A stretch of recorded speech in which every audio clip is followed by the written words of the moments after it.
আসসালামু আলাইকুম।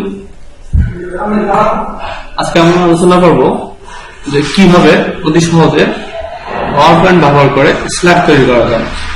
আসলে আমরা যারা ইউটিউব মার্কেটিং করি অবশ্যই আমরা অনেক কিছু বিষয় স্ল্যাকের মাধ্যমে ভিডিও তৈরি করি স্ল্যাকের মাধ্যমে, যা সেটাও পরে আমরা যে কোনো শিক্ষণীয় বিষয় বা যে কোনো নিউজ বিভিন্ন ইত্যাদি জিনিস যেটা আমরা স্ল্যাকের মাধ্যমে ভিডিও তৈরি করে আমরা ইউটিউবে আপলোড করে তা দিয়ে মানি আর্ন করতে পারি। স্ল্যাক তৈরি করতে গেলে প্রথমে যেটা করবো সেটা হলো আমাদের যে ওয়ার্ডের 7 বা আমরা যেটা ব্যবহার করি আগের ওয়ার্ড, সেখানে যাবো।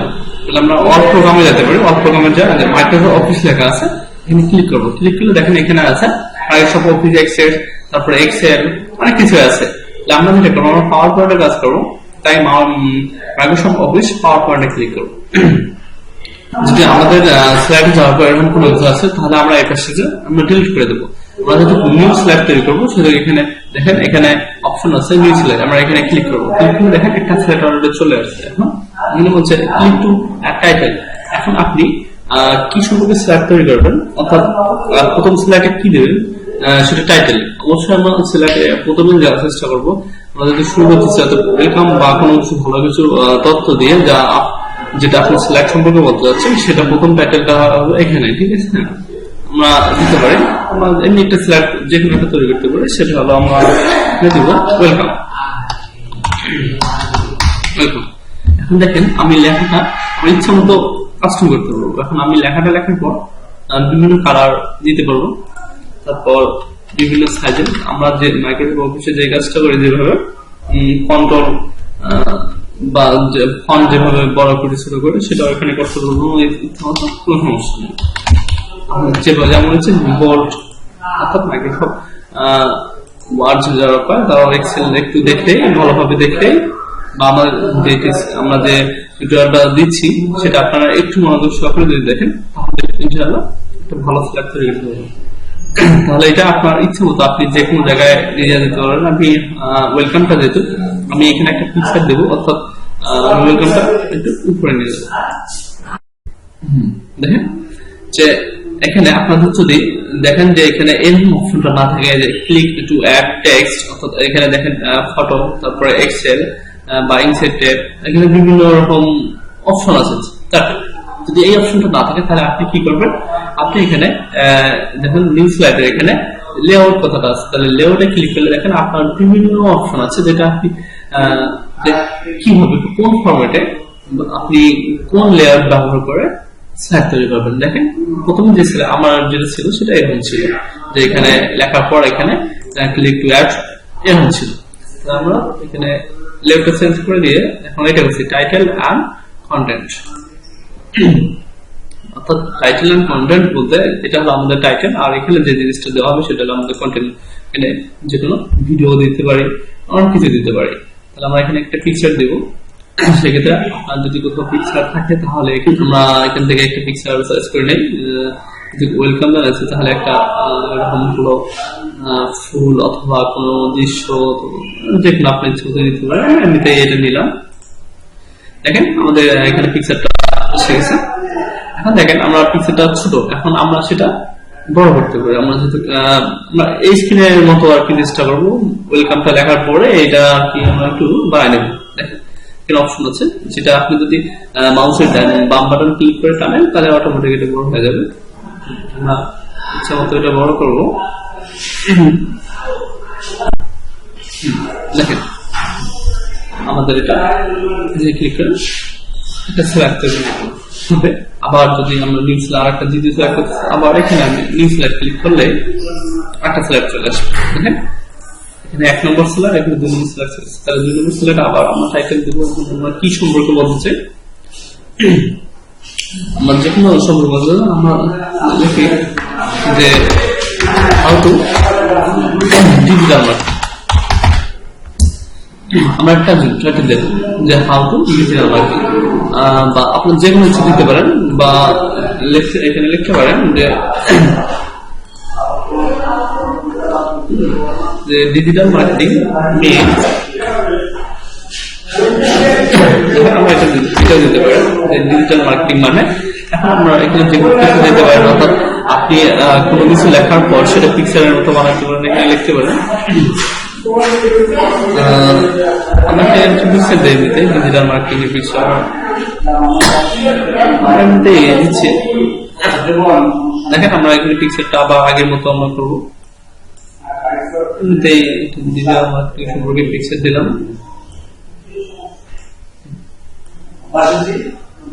তাহলে আমাদের এখানে দেখা যাচ্ছে যে আমাদের দুইটা স্লাইড তৈরি হয়ে গেছে। তাহলে এইভাবে আমরা আমাদের ইচ্ছা মতো স্লাইড তৈরি করতে পারবো। আমরা যদি একটা স্লাইড করবো বা একটা প্রেজেন্টেশন করবো, অর্থাৎ কোনো কিছু প্রেজেন্টেশন করতে গেলে আমাদের ইচ্ছে মতো যেমন যেখানে যত স্লাইড লাগে আমরা নিতে পারি। যেমন একটা হলো আমরা তো এই লেআউট ব্যবহার করলাম, আমরা আরো বিভিন্ন লেআউট ব্যবহার করতে পারি। দেন এখানে লেআউট অনেকগুলো আছে, এখানে আমরা যে কোনো লেআউট ব্যবহার করে স্লাইড তৈরি করতে পারি। আমরা যে এটা করি দেখা যাবে যে এখানে আরো একটা পিক্সেল আছে, এখানে আরেকটা পিক্সেল করতে পারি, দুইটা পিক্সেল, অর্থাৎ আমরা এখানে আরেকটা পিক্সেল যোগ করতে পারি আমাদের ইচ্ছে মতো। যে কোনো আমরা যেই স্লাইড তৈরি করবো অবশ্যই সেটা ভালো উন্নত মানের স্লাইড হতে হবে। আমরা এখানে এটা যোগ করলাম, দেখেন এটা যোগ করে দিলাম, দুটো স্লাইড হয়ে গেল, দুটা আমাদের পিকচার হয়ে গেল। এখানে বিভিন্ন রকম কন্টেন্ট দেওয়া যাবে, আমরা যে কোনো হচ্ছে ভিডিও ক্লিপস না, যে কোনো পিকচার বা সুন্দর সুন্দর জিনিসের মধ্যে তৈরি করতে পারি। আমরা যদি প্রেজেন্টেশন করবো অবশ্যই যে সম্পর্কে প্রেজেন্টেশন করবো সেই জিনিসগুলো এখানে দেবো, বা যে নির্দেশনা দিব সেরকম সম্পর্কিত পিকচার আমরা তৈরি করে নেব, অথবা আমাদের যদি পিকচার থাকে তাহলে ওই রকম আমরা এখানে। তাহলে আমাদের এইভাবে দেখেন এখানে আমাদের স্লাইড যে শো করতেছে, আমাদের এখানে দুইটা স্লাইড আছে। তাহলে আমরা এখন স্লাইড কিছু কাস্টম কাজ আছে সেটা আমরা করে নেব। আমরা দেখি যে বিভিন্ন স্লাইড যখন শুরু হয় যে বিভিন্ন ভাবে আসে, দেখা যায় যে বিভিন্ন রকম ডিজাইনে আসে। তাহলে আমরা এই ডিজাইন গুলো করবো। দেখেন আমরা যদি এটাই ওপেন করি তাহলে আমাদের স্লাইডটা এরকম হবে, এরকম। কিন্তু আমরা সেটা আরো ডিজাইন এবং সাউন্ড সিস্টেম অথবা আরো ভালো যেটা করা যায় সেটা আমরা এখানে দেখবো যে কিভাবে করা হবে।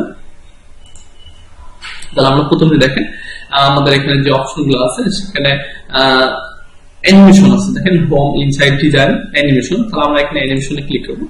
এখন অ্যানিমেশনে ক্লিক করার পর আমরা এখানে বিভিন্ন ডিজাইন দেখতেছি, দেখেন এখানে বিভিন্ন। আমরা যদি এটা ক্লিক করি দেখেন এটা অটোমেটিক চেঞ্জ হয়ে যাচ্ছে, দেখেন এটা যেরকম সেরকম ভাবে আসতেছে, দেখেন।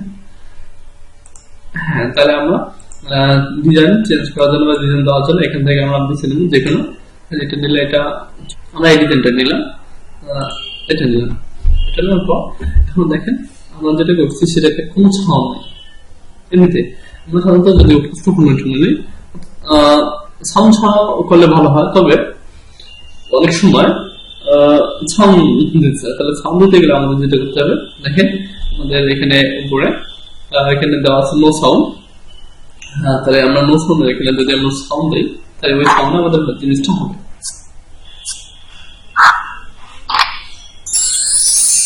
তারপর একটা জিনিস দেখেন এখানে সাউন্ডের পরে নিচে ফার্স্ট, অর্থাৎ ফার্স্ট হলো যে আমাদের স্লাইডটা কত দ্রুত আসবে বা কত স্লোলি আসবে সেটা আসলে বোঝানোর জন্য এটা ট্রান্সলেশন স্পিড। আমরা এটা সাধারণত মিডিয়াম করে দেবো, তাহলে আমাদের স্লাইডটা আসতে এবং সুন্দর আর কি দেখা যাবে। তারপর আমাদের এটা প্রথম স্লাইডে, তাহলে আমাদের প্রথম স্লাইডটা দেখেন আমাদের স্লাইডটা দেখি। তাহলে স্লাইড দেখতে গেলে সাধারণত আমাদের স্লাইড শো ক্লিক করে যে ফ্রম বিগিনিং মানে শুরু থেকে শুরু হবে, আর ফ্রম কারেন্ট। তাহলে আমরা যদি 50টা স্লাইড বানাই এবং আমাদের ডেস্কটপে যে স্লাইডটা শো করতেছে, মনে করেন আমরা 10 নম্বর, সাপোজ আমরা 50টার মধ্যে 10 নম্বর স্লাইডটা ডেস্কটপ ওপেন করছি, আর আমরা যদি তখন এই ফ্রম কারেন্ট স্লাইডে ক্লিক করি তাহলে ওই 50 নম্বর থেকে শুরু হবে আমাদের স্লাইডটা দেখানো। কিন্তু আমরা বিগিনিং থেকে করবো, প্রথম থেকে দেখা যায় আমাদের প্রথমটা এইভাবে আসছে। তারপর মাউসে ক্লিক করলে দ্বিতীয়টা চলে আসে, আমরা ইংলিশ করে দেবো। আমরা এখন দ্বিতীয়টা কাজ করবো। দ্বিতীয়টা আমরা আবার একইভাবে অ্যানিমেশনে ক্লিক করে এখানে বিভিন্ন অপশন আছে, আমরা এটা দিলাম। এটা দেওয়ার কারণে দেখেন এটা অনেক দ্রুত চলে আসবে। আমরা এটা আবার কি করবো, আমরা মিডিয়াম বানিয়ে দেবো। আর আমরা সাউন্ড দিতে পারি এখানে,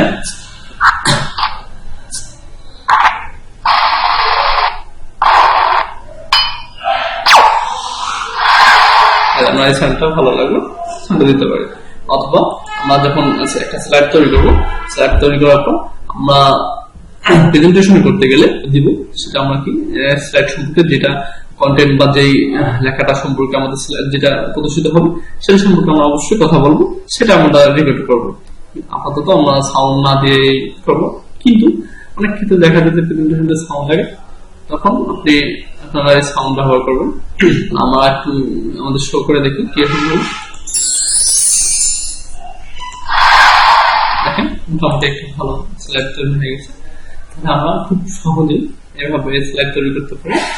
এবং সেটাকে দেখেন আমরা স্লাইড তৈরি করার পরে সেভ করতে গেলে আমরা মাইক্রোসফট যে সেভ করি একইভাবে আমার কিবোর্ডে কন্ট্রোল এস অথবা এখানে সেভ এস ক্লিক করতে পারি। সেভ এস ক্লিক করলে আমাদের সেভ হবে। একটা কোথায় সেভ করবো সেটা আমরা যে কোনো ফোল্ডারে সেভ করতে পারি। আমরা দেখেন ডেস্কটপে সেভ করে দিলাম, এখানে লিখে দিলাম আমাদের ডেস্কটপে যে স্লাইডটা তৈরি করলাম। দেখেন এই স্লাইডটা অলরেডি তৈরি হয়ে গেছে। আমরা এখন স্লাইড শো দেখতে গেলে এখানে স্লাইড শো ক্লিক করে ফ্রম বিগিনিং ক্লিক করে আমাদের স্লাইডটা তাহলে আমরা দেখলাম যে খুব সহজে কিভাবে স্লাইড তৈরি করা যায় পাওয়ার পয়েন্টের মাধ্যমে। আশা করি আপনারা এটা দেখার পরে নিজেই ভালোভাবে স্লাইড তৈরি করতে পারবেন। ধন্যবাদ।